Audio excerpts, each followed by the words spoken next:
In the bustling village of Magumo, nestled between sprawling green hills and golden savanna, lived a young woman named Achieng.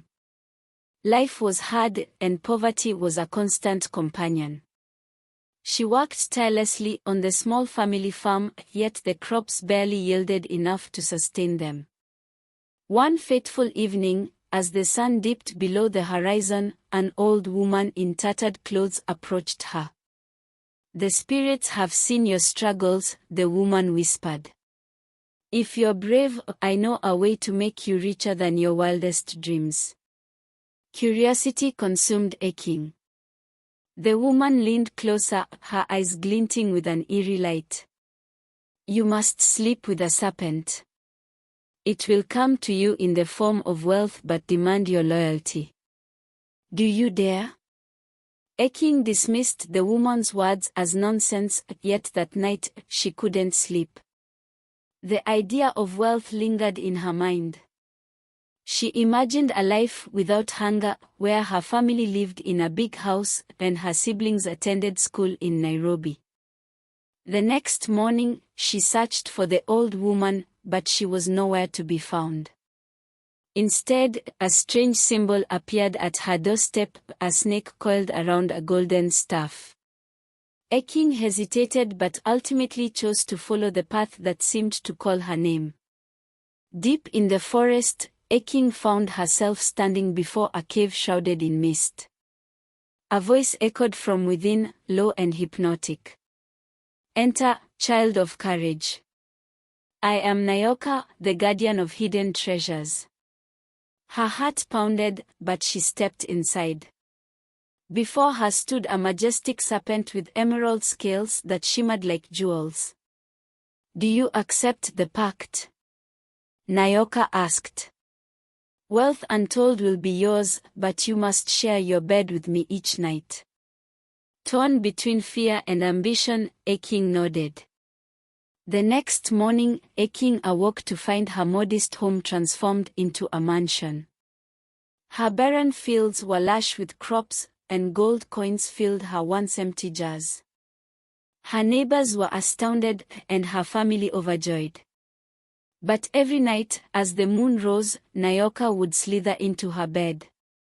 His presence was cold and suffocating, yet Achieng endured, telling herself it was a small price to pay for prosperity.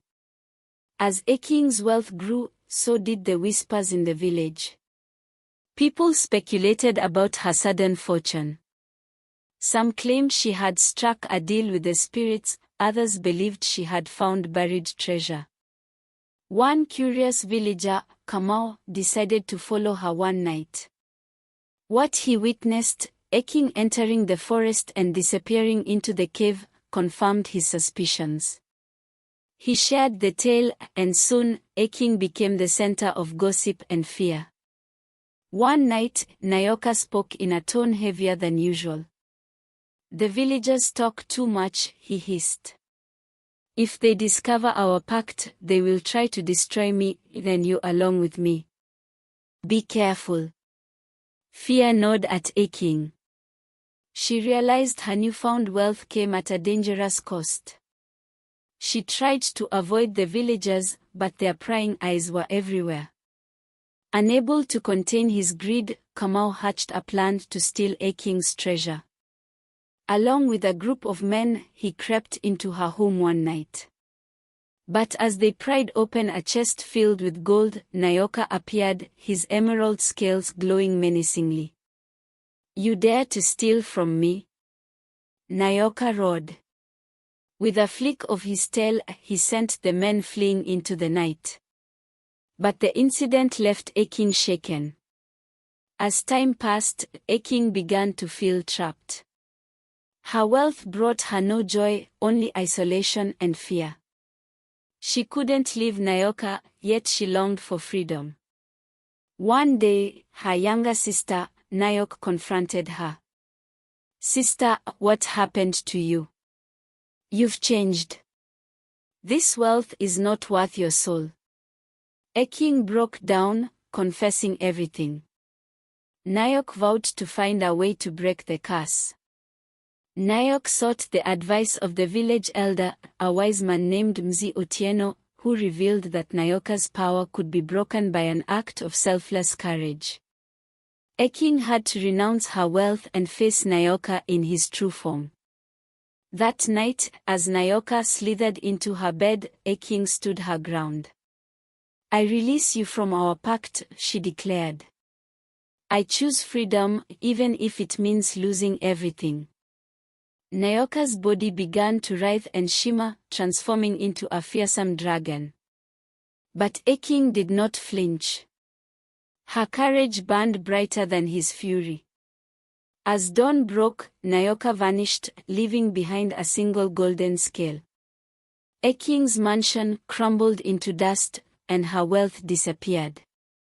Yet, she felt lighter, freer than she had in years. With the help of her family and neighbors, she rebuilt her home and returned to farming. Though life was modest, it was filled with love and peace.